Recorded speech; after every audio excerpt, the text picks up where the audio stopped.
Friedrich Nietzsche, El nacimiento de la tragedia, ensayo de autocrítica.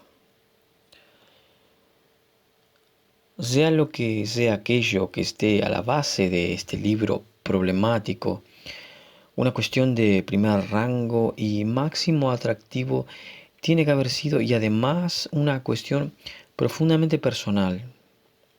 Testimonio de ello es la época en la cual surgió, pese a la cual surgió, la excitante época de la guerra franco-alemana de 1870-1871.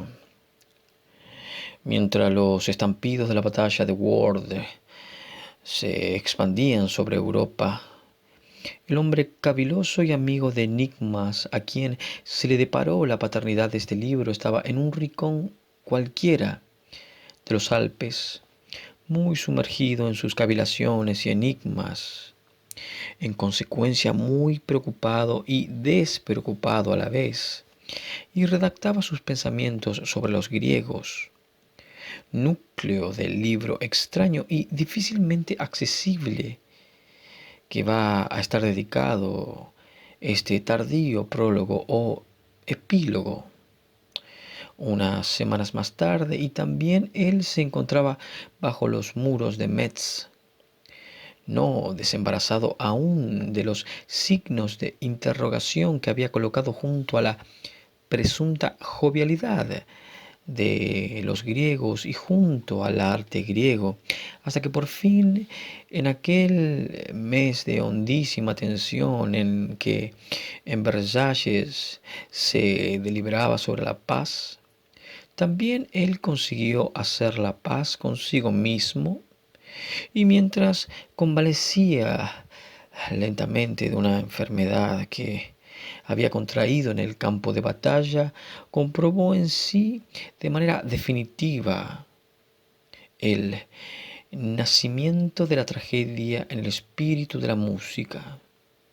En la música, música y tragedia, griegos y música de tragedia, griegos y la obra de arte del pesimismo, la especie más lograda de hombres habidos hasta ahora, la más bella, la más envidiada, la que más seduce a vivir, los griegos.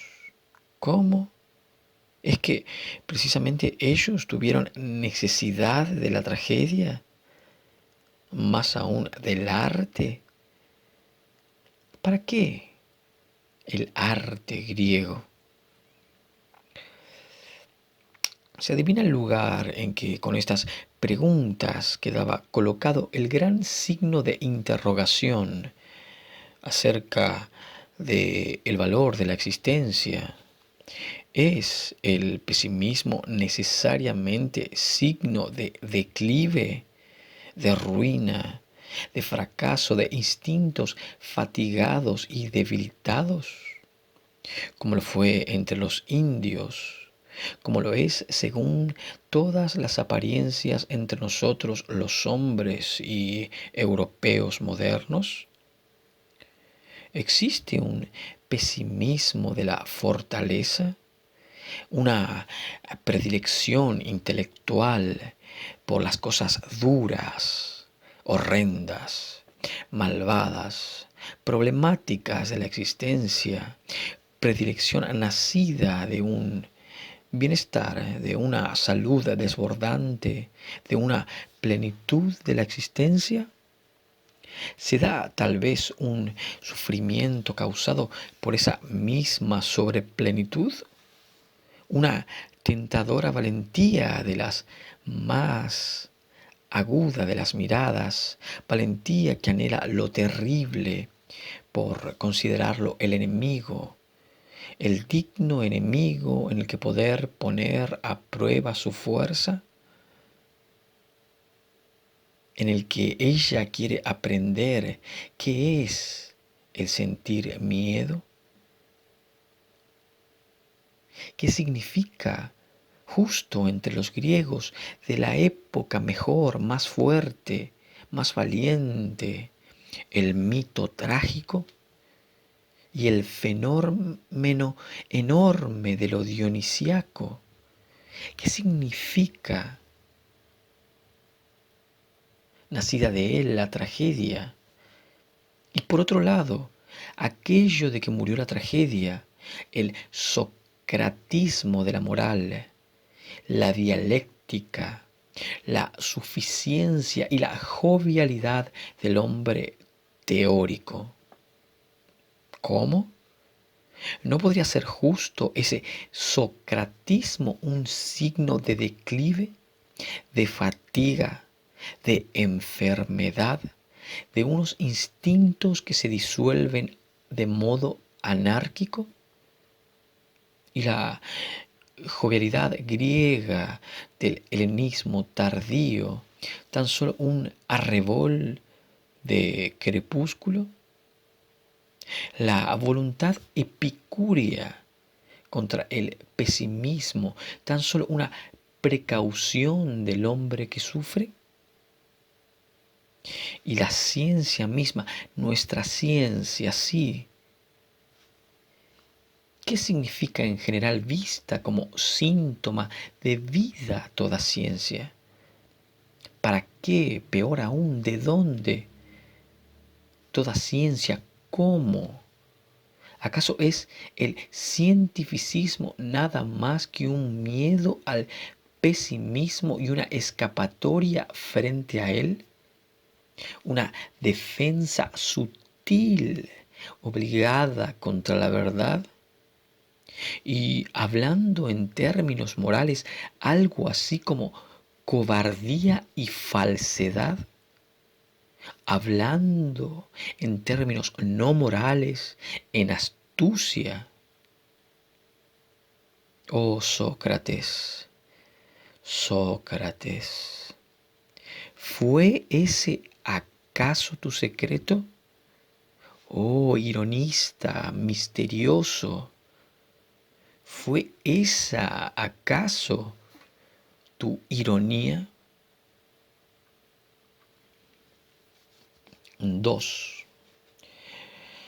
Lo que yo conseguí aprender entonces, algo terrible y peligroso, un problema con cuernos, no necesariamente un toro precisamente, en todo caso un problema nuevo. Hoy yo diría que fue el problema de la ciencia misma, la ciencia concebida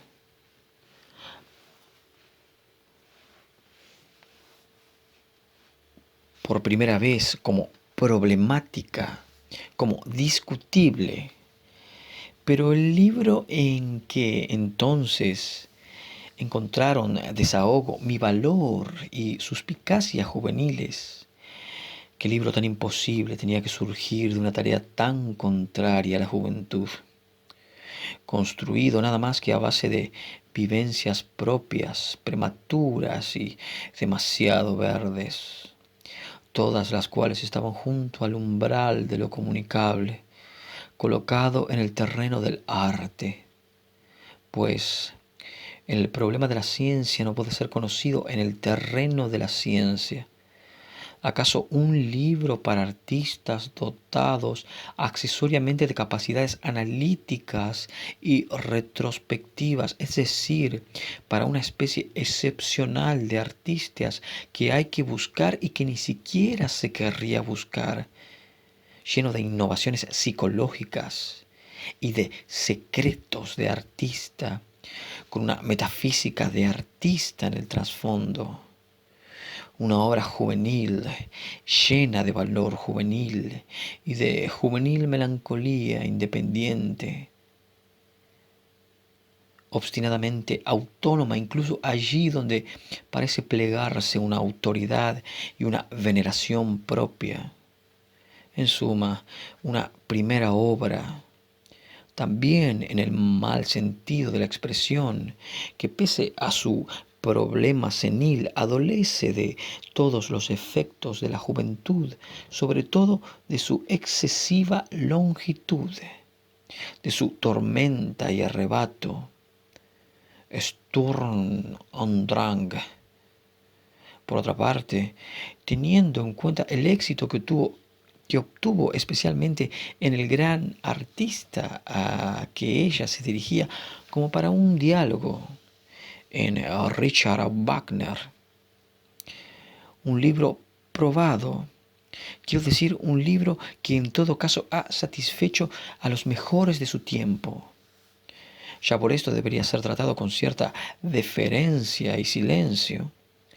A pesar de ello, yo no quiero reprimir del todo el decir cuán desagradable se me aparece ahora, cuán extraño está ahora ante mis 16 años después, ante unos ojos más viejos, 100 veces más exigentes, pero que en modo alguno se han vuelto más fríos, ni tampoco más extraños, aquella tarea a la que este temerario libro osó por vez primera acercarse, ver la ciencia con la óptica del artista y el arte con la de la vida. 3. Dicho una vez más, hoy es para mí un libro imposible.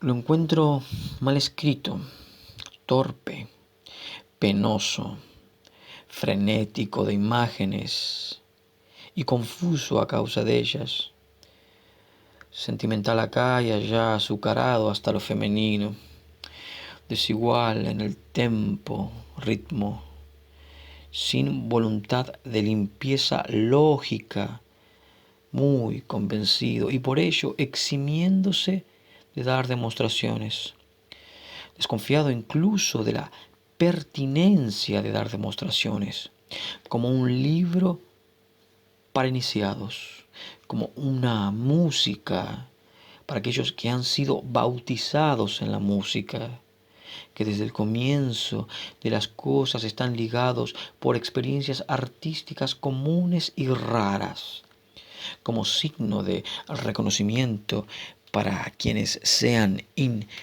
atribus en cuestiones artísticas, parientes de sangre, un libro altanero y entusiasta que de antemano se cierra al profanum vulgus, vulgo profano de los cultos, más aún que al pueblo. Pero como su influjo demostró y demuestra, tiene que ser también bastante experto en buscar sus compañeros de entusiasmo y en atraerlos hacia nuevos senderos ocultos y hacia nuevas pistas de baile.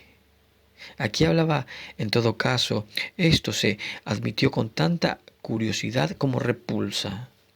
Una voz extraña, el discípulo de un Dios desconocido todavía, que por el momento se escondía bajo la capucha del docto, bajo la pesadez y el desabrimiento dialéctico del alemán, incluso bajo los malos modales del wagneriano. Había aquí un espíritu que sentía necesidades nuevas, carentes aún de nombre, una memoria rebosante de preguntas, experiencias, secretos, a cuyo margen estaba escrito el nombre Dionisio, como un signo más de interrogación. Aquí hablaba, así se dijo la gente con suspicacia, una especie de alma mística y casi menádica, que con esfuerzo y de manera arbitraria, casi indecisa, sobre si lo que quería era comunicarse u ocultarse, parecía balbucear en un idioma extraño. Esa alma nueva habría debido cantar y no hablar. Qué lástima que lo que yo tenía entonces que decir no me atreviera a decirlo como poeta. Tal vez habría sido capaz de hacerlo, o al menos como filólogo, Pues todavía hoy para el filólogo está casi todo por descubrir y desenterrar aún en este campo. Sobre todo el problema de que aquí hay un problema y de que ahora y antes, mientras no tengamos una respuesta a la pregunta ¿qué es lo dionisiaco? Los griegos continúan siendo completamente desconocidos e inimaginables. 4. Sí, ¿qué es lo dionisiaco? En este libro hay una respuesta a esa pregunta. En él habla alguien que sabe, el iniciado y discípulo de su Dios. Tal vez ahora yo hablaría con más cautela y menos elocuencia acerca de una cuestión psicológica tan difícil como es el origen de la tragedia entre los griegos. Una cuestión fundamental es la relación del griego con el dolor, su agrado, su grado de sensibilidad permaneció idéntica a sí misma esa relación o se invirtió. La cuestión es si realmente su cada vez más fuerte anhelo de belleza, de fiestas, de diversiones, de nuevos cultos, surgió de una carencia, de una privación, de la melancolía, del dolor, suponiendo en efecto que precisamente esto fuese verdadero, y Pericles o Tucídides nos lo da a entender en el gran discurso fúnebre. ¿De dónde tendría que proceder el anhelo contrapuesto a este y surgido antes del tiempo? El anhelo de lo feo, la buena y rigurosa voluntad propia del heleno primitivo, de pesimismo, de mito trágico, de dar imagen a todas las cosas terribles, malvadas, enigmáticas, aniquiladoras, funestas que hay en el fondo de la existencia. ¿De dónde tendría que provenir entonces la tragedia? ¿Acaso del placer? ¿De la fuerza de una salud desbordante? ¿De una plenitud demasiado grande? ¿Y qué significado tiene entonces, hecha la pregunta, fisiológicamente, aquella demencia de que surgió tanto el arte trágico como el cómico, la demencia dionisíaca? ¿Cómo? ¿Acaso no es la demencia necesariamente síntoma de degeneración, de declive de una cultura demasiado tardía? ¿Existen acaso una pregunta para médicos de locos, neurosis de la salud, de la juventud y la juvenilidad de los pueblos? Aquí apunta aquella síntesis de Dios y macho cabrío que se da en el sátiro. En razón de qué vivencia de sí mismo para satisfacer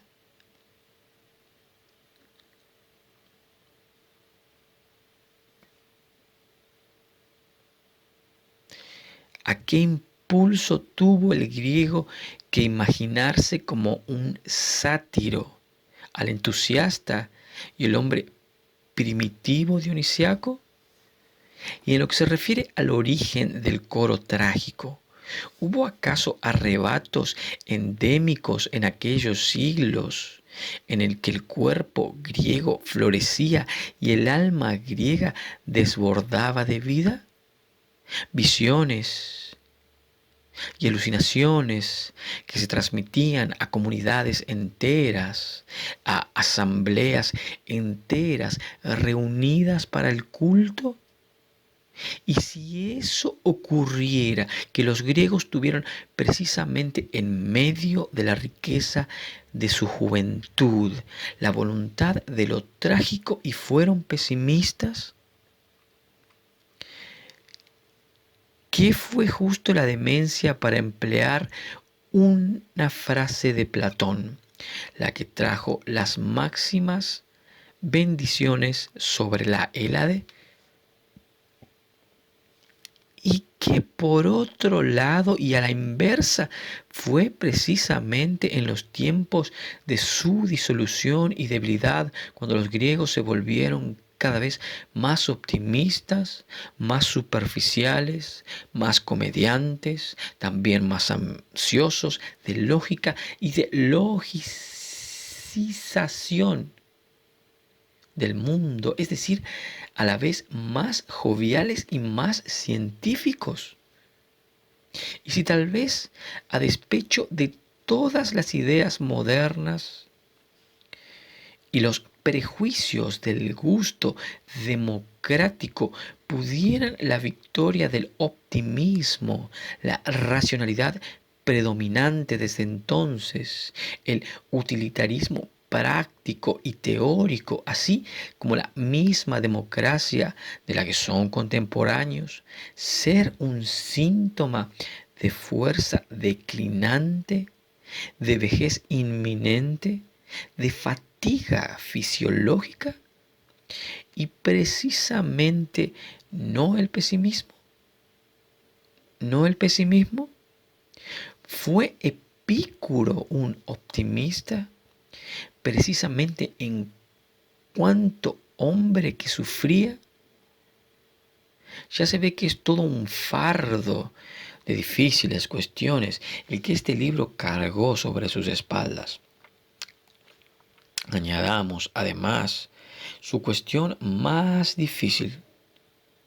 ¿Qué significa, vista con la óptica de la vida, la moral?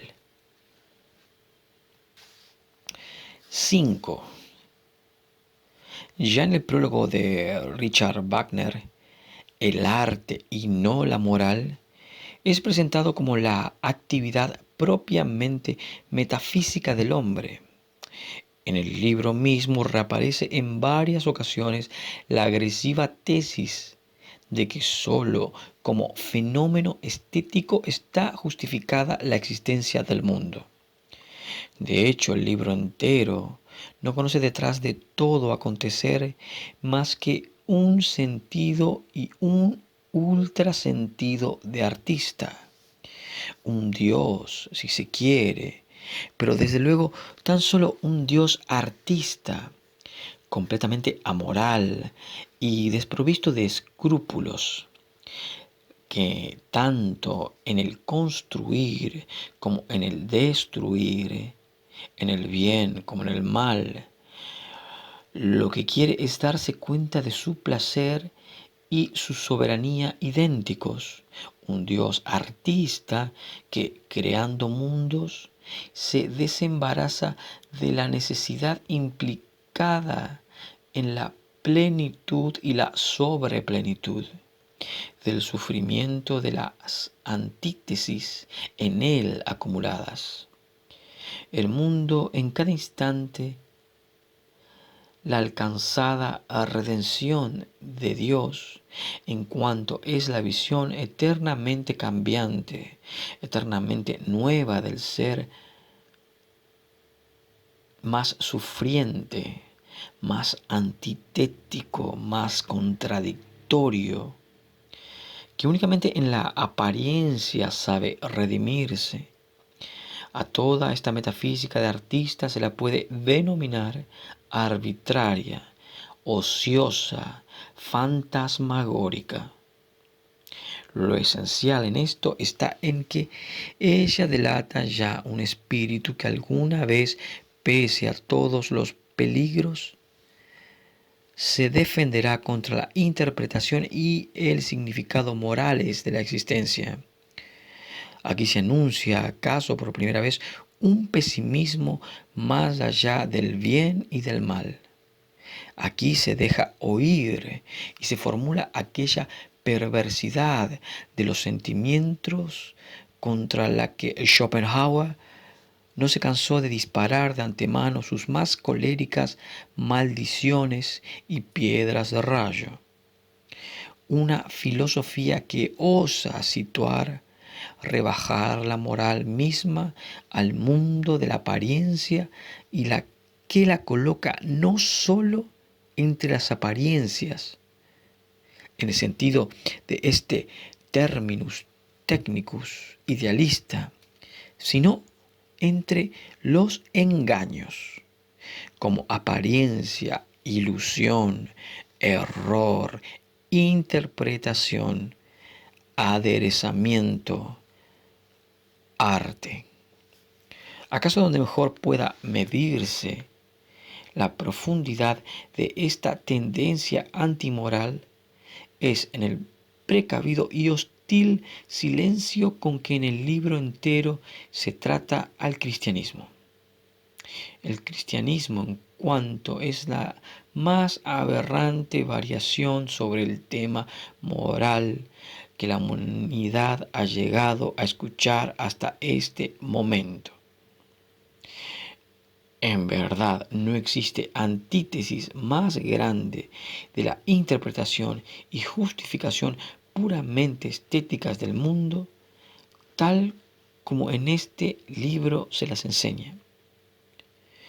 Que la doctrina cristiana, la cual es y quiere ser solo moral, y con sus normas absolutas, ya con su veracidad de Dios, por ejemplo, relega el arte, todo el arte al reino de la mentira. Es decir, lo niega, lo reprueba, lo condena.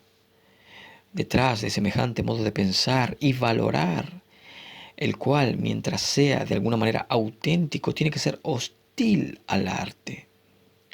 Percibía yo también desde siempre lo hostil a la vida, la rencorosa, vengativa aversión contra la vida misma, pues toda vida se basa en la apariencia, en el arte, en el engaño, en la óptica, en la necesidad de lo perspectivístico y del error.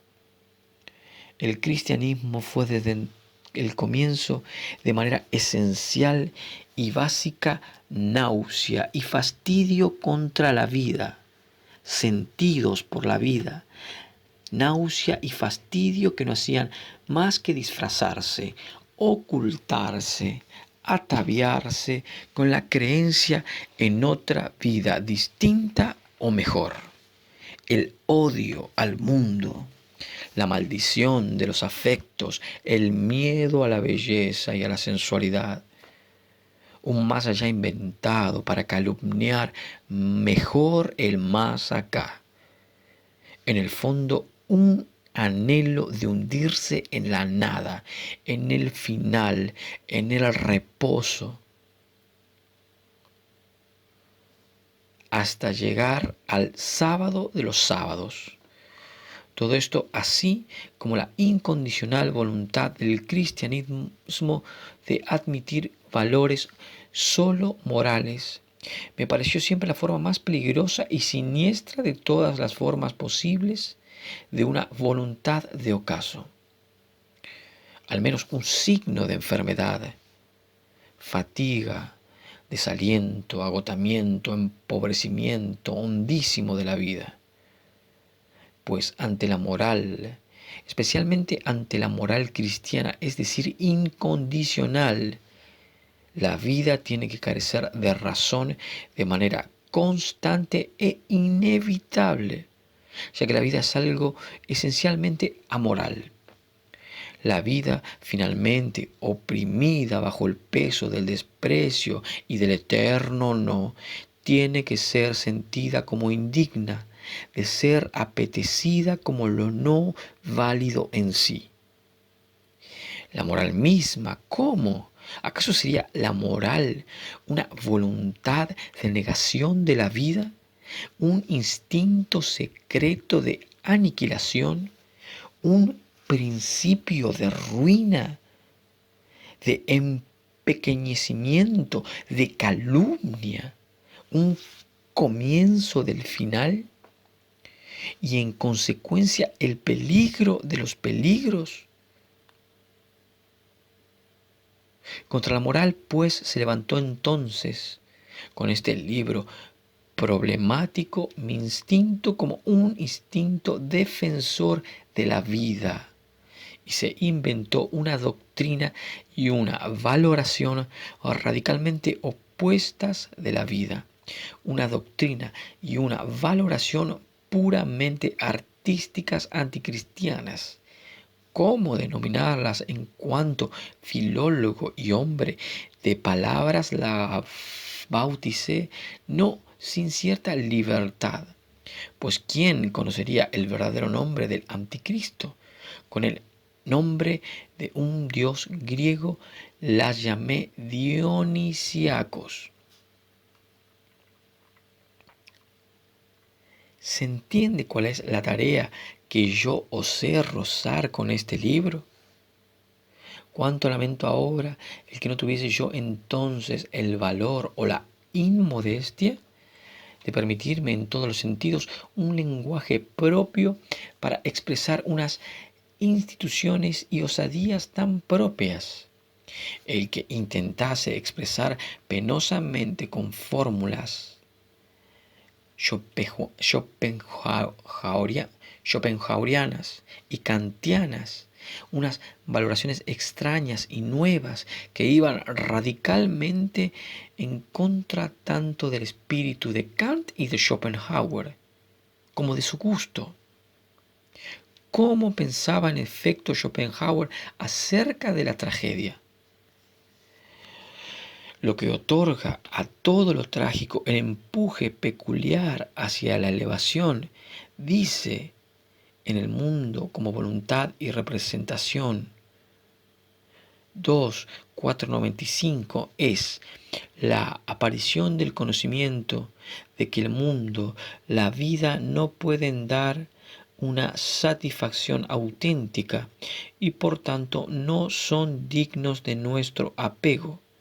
En esto consiste el espíritu trágico. Ese espíritu lleva según esto a la resignación. ¿O de qué modo tan distinto me hablaba Dionisio a mí? ¿O cuán lejos de mí se hallaba entonces justo todo ese resignacionismo? Pero en el libro hay algo mucho peor, que yo ahora lamento más aún que el haber oscurecido y estropeado con fórmulas schopenhauerianas unos presentimientos dionisiacos, a saber, el haberme echado a perder en absoluto el grandioso problema griego, tal como a mí se me había aparecido, por la injerencia de las cosas modernísimas. El haber puesto esperanzas donde nada había que esperar, donde todo apuntaba con demasiada claridad hacia un foral. El haber comenzado a descarriar, basándome en la última música alemana acerca del ser alemán, como si éste se hallase precisamente en trance de descubrirse y de reencontrarse a sí mismo. Y esto en una época en que el espíritu alemán, que no hacía aún mucho tiempo había tenido la voluntad de dominar sobre Europa, la fuerza de guiar a Europa, acababa de presentar su abdicación definitiva e irrevocable y bajo la pomposa excusa de fundar un Reich, realizaba su tránsito a la mediocrización, a la democracia y a las ideas modernas. De hecho, entre tanto he aprendido a pensar sin esperanza ni indulgencia alguna acerca de ese ser alemán y asimismo acerca de la música alemana de ahora, la cual es romanticismo de los pies a la cabeza y la menos griega de todas las formas posibles de arte, además, una destrozadora de nervios de primer rango, doblemente peligrosa en un pueblo que ama la bebida y honra la oscuridad como una virtud, es decir, en su doble condición de narcótico que embriaga y a la vez obnubila, al margen, claro está, de todas las esperanzas apresuradas y de todas las erróneas aplicaciones a la realidad del presente con que yo me eché a perder entonces mi primer libro. Permanecerá en lo sucesivo el gran signo de interrogación dionisíaco tal como fue planteado. También en lo que se refiere a la música.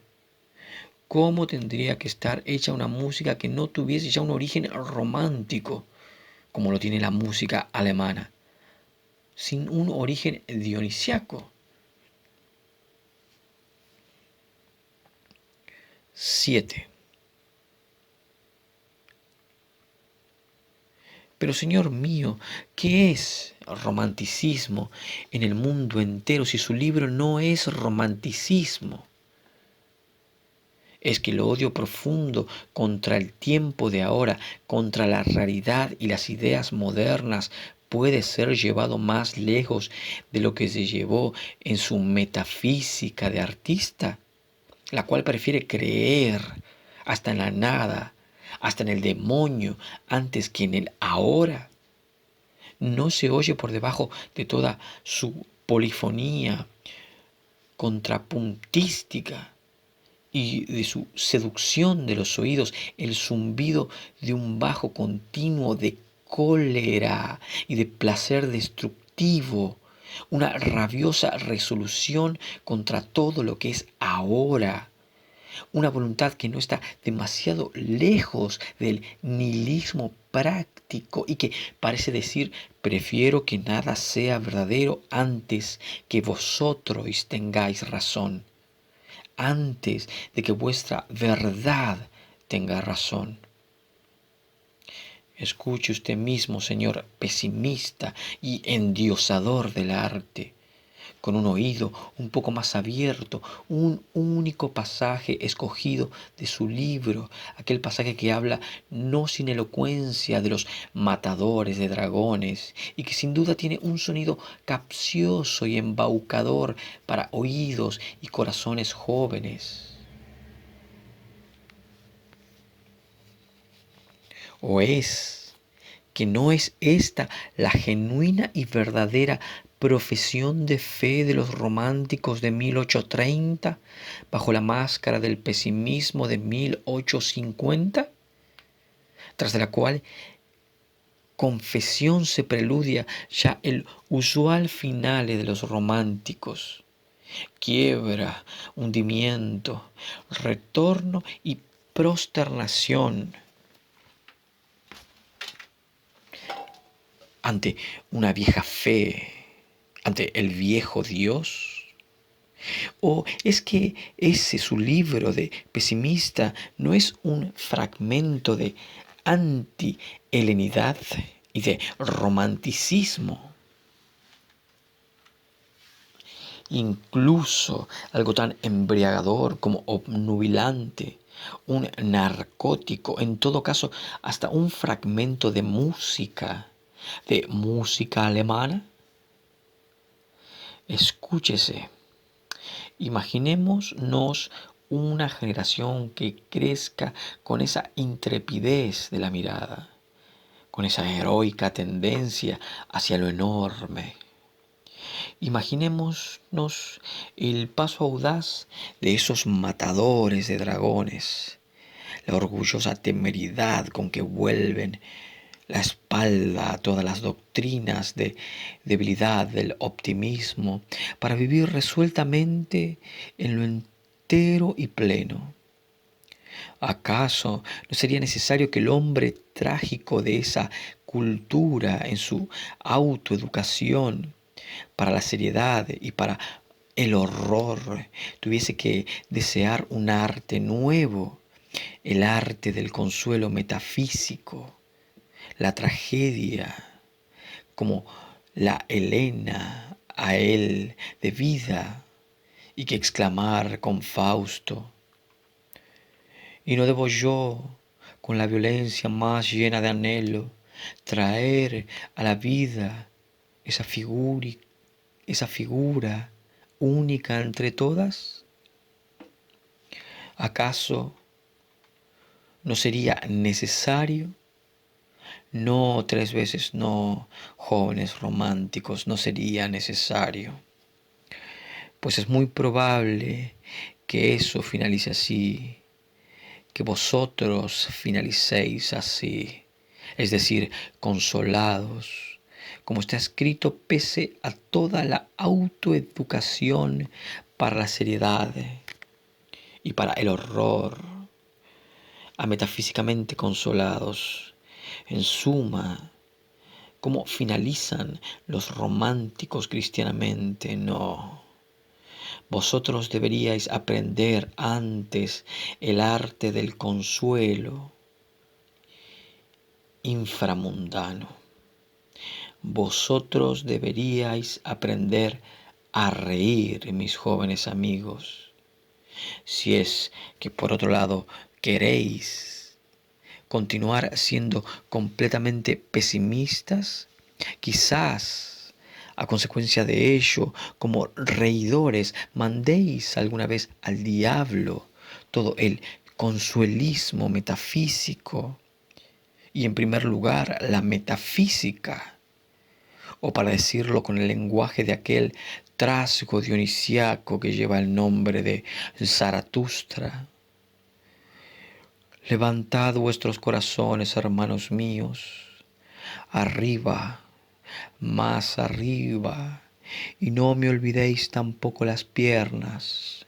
Levantad también vuestras piernas, vosotros, buenos bailarines, y aún mejor, sosteneos incluso sobre la cabeza. Esta corona del que ríe, esta corona de rosas, yo mismo me he puesto sobre mi cabeza esta corona. Yo mismo he santificado mis risas. A ningún otro he encontrado suficientemente fuerte hoy para hacer esto. Zaratustra, el bailarín. Zaratustra, el ligero, el que hace señas con las alas. Uno dispuesto a volar, haciendo señas a todos los pájaros, preparado y listo, bienaventurado en su ligereza. Zaratustra, el que dice verdad. Zaratustra, el que ríe verdad. No un impaciente, no un incondicional, sí uno que ama los saltos y las piruetas. Yo mismo me he puesto esa corona sobre mi cabeza, esta corona del que ríe, esta corona de rosas. A vosotros, hermanos míos, os arrojo esta corona. Yo he santificado el reír. Vosotros, hombres superiores, aprendedme a reír. Así habló Zaratustra, cuarta parte.